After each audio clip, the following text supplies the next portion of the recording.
Yesterday's prophecies, today's headlines. This is the Hal Lindsey Report. It was at this iftar dinner that the president announced his support for the construction of the Ground Zero Mosque. Later, when speaking to a mainstream reporter, he seemed to step back from his original endorsement of their right to build a Ground Zero Mosque. Instead, he qualified his support by saying he wouldn't comment on the wisdom of building there. Perhaps it's above his pay grade. In essence, the president had one message for Islamic audience and another for the rest of us. Now that's a familiar tactic. Disconnect from reality and let each side believe whatever version makes them comfortable. The great irony here is that the First Amendment, which was intended to prevent the establishment of a state religion, is being turned on its head. The void created by the moral relativism, radical secularism, and general loathing of all things Western or Christian by the politically correct is slowly being filled by political Islam. Here's a perfect example. The Council on American Islamic Relations, known as CAIR, claims the political issues surrounding the construction of an Islamic center at Ground Zero are clouding the moral issues. But look who's talking. The controversy triggered a press conference by interfaith leaders in Washington, D.C. They issued a plea for tolerance and acceptance. Corey Saylor represented the Council on American Islamic Relations, and he said, "There were people who argued that we should keep slaves in this country, and people of goodwill moved us past that. There were people who argued that women should not be allowed to vote in this country. People of goodwill moved us past that." It's ironic that Mr. Saylor opened his remarks by citing slavery and suppression of women's rights. These are the two things for which Islam is currently or has recently been famously guilty. The Muslims were the slave traders from whom the American slave dealers bought their slaves. Slavery has been an accepted practice in Islam for centuries. Slavery was actually legal in Saudi Arabia and Yemen until 1962. The United Arab Emirates abolished it in 1963, Oman in 1970, and Mauritania in 1981. Though not sanctioned by the state, slavery is still practiced in some Muslim nations today, and even the mainstream media carries stories on the treatment of women and girls in Islamic societies. To cite these two examples implies that Mr. Saylor is either ignorant of the history of Islam or is intentionally duplicitous, which is my bet. Saylor must know that the media won't out him because they too are either ignorant of Muslim history or they're bound by current rules of political correctness. So he feels secure in making these outrageous comparisons. But Mr. Saylor isn't finished. We recognize that it is now the Muslim community is under attack, and we recognize that all Americans of goodwill will stand up and move us past this so that our faith, like the members of the Jewish faith, Buddhist faith, Christian faith, will all be able to contribute to the fabric of our nation in positive ways. The key phrase here is, we recognize that now the Muslim community is under attack. As usual, the strategy is to overstate the case so normal Americans feel guilty for attacking the Muslim community. This is a preemptive strike to divert attention from the real issue. The Muslim community is not under attack. The PC-driven U.S. governments at all levels are giving Muslims more religious freedom than any other religion in America. No one is preventing them from exercising their religious rights. In this case, we simply want them to exercise them a few more blocks down the street. There are already two mosques nearby.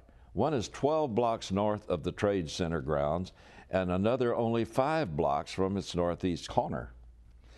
It is interesting, though, that the only religious facility actually destroyed in the 9/11 attacks, the St. Nicholas Greek Orthodox Church, has been stonewalled in its rebuilding efforts by various New York City agencies. At the Interfaith Press Conference, a second gentleman, Mahdi Bray, the executive director of the Muslim American Society Freedom, also spoke. We do believe that the First Amendment of the United States Constitution is sacrosanct. We refuse to be sacrificed on the altar of political expedience, demagoguery, and opportunism. Do you really want to be the president that bad? Do you really want to control the House and the Senate that bad that you want to do it off the back of the rights of Muslims? If you are a fan of irony, you're in high clover now. Isn't it ironic that Mr. Bray begins by citing the Muslims' reverence for the rights of the First Amendment? It's too bad that these are specific rights which do not exist and cannot exist in any Muslim country. Is this bald-faced audacity or what? Finally, a Jewish leader, Rabbi Arthur Waskow from Philadelphia, spoke. I know how I would feel if people started saying there were certain places you weren't allowed to put up a synagogue. And therefore, I know what should not be done to people who want to put up a cultural center, which will include a prayer space, not even exactly fully a mosque. Please. Every business day, zoning commissions and government agencies across this country tell groups where they can and cannot put churches, synagogues, kingdom halls, and temples. Why not mosques?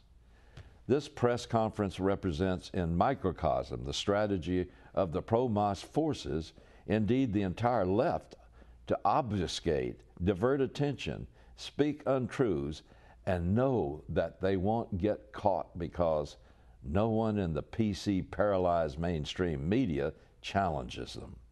Have you ever heard one reporter ask any of the mosque proponents why? If this is truly an exercise in reconciliation, did they first choose to call it the Cordoba House? Cordoba being an Islamic symbol of triumphal reconquest?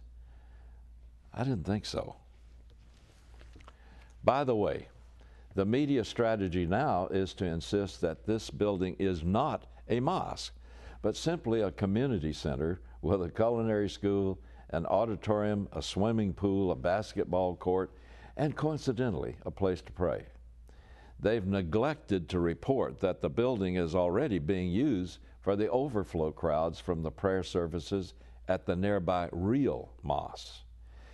And when was the last time you heard a media report that described a megachurch as just a collection of conference rooms, schools, recreational spaces, and oh yes, a place to pray and preach?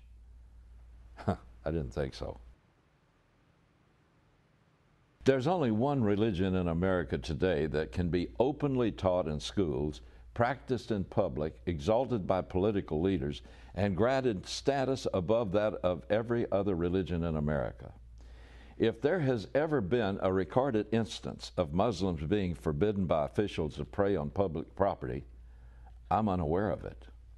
If there has ever been a Muslim group singled out by the mainstream media for its opposition to gay marriage, I've never been able to find it.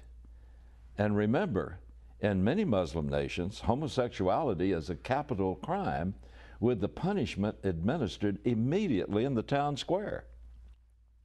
If there is a Muslim in America that has been denied the right to carry a Quran on government or public property, it has not made it to the mainstream media. Yet, U.S. military personnel guarding Muslim prisoners at Guantanamo must wear rubber gloves when handling the Quran so they don't desecrate it with their uncleanness. I've heard our government's officials refer to Muhammad as the prophet, but the same officials would never dare refer to Jesus as the Son of God. There's absolutely no doubt that the Cordoba House planners have the right to build the Cordoba Mosque, recently renamed simply Park 51 Mosque, at the site of the old Burlington Coat Factory.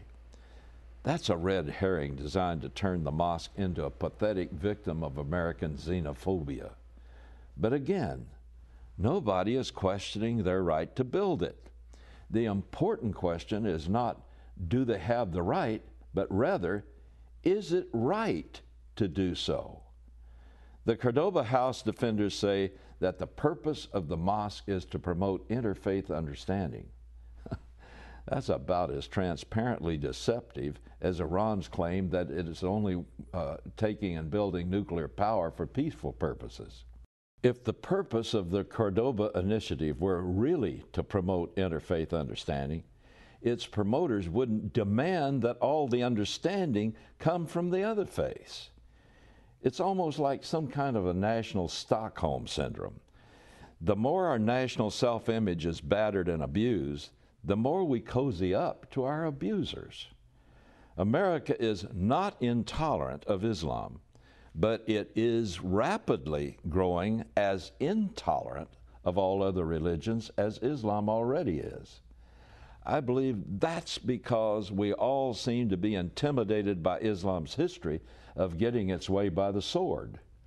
Unfortunately, the signs displayed by these Muslim demonstrators in England, France, and other European countries reveal the attitude of many Muslims in the West.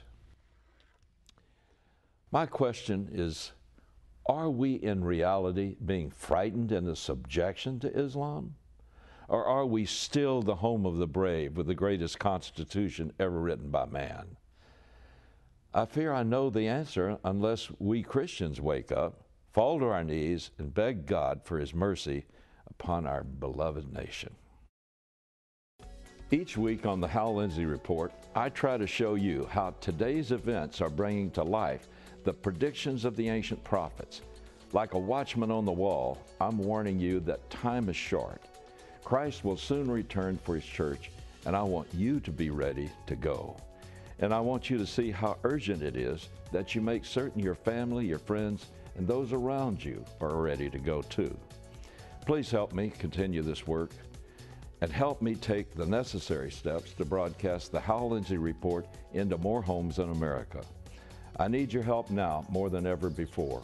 You can support this ministry online at hallindsey.com or by calling 1-888-RAPTURE, hallindsey.com or 1-888-RAPTURE.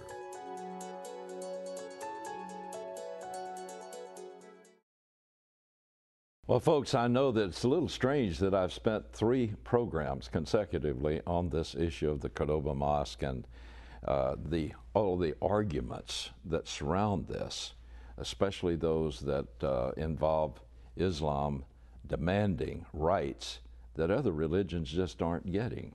So I think we're at a crossroads, and I think it's something that we really need to analyze, we need to pray about, and we need to realize that there's something going on here that we better grasp. Well, that's it for tonight. May the Lord Jesus Christ bless you, and His will, by His will, I'll see you next week. You've been watching the Hal Lindsey Report. To support this program, send your tax-deductible gift to Hal Lindsey Media Ministries, P.O. Box 470-470, Tulsa, Oklahoma 74147. You can also support this ministry online. Visit hallindsey.com or call 1-888-RAPTURE.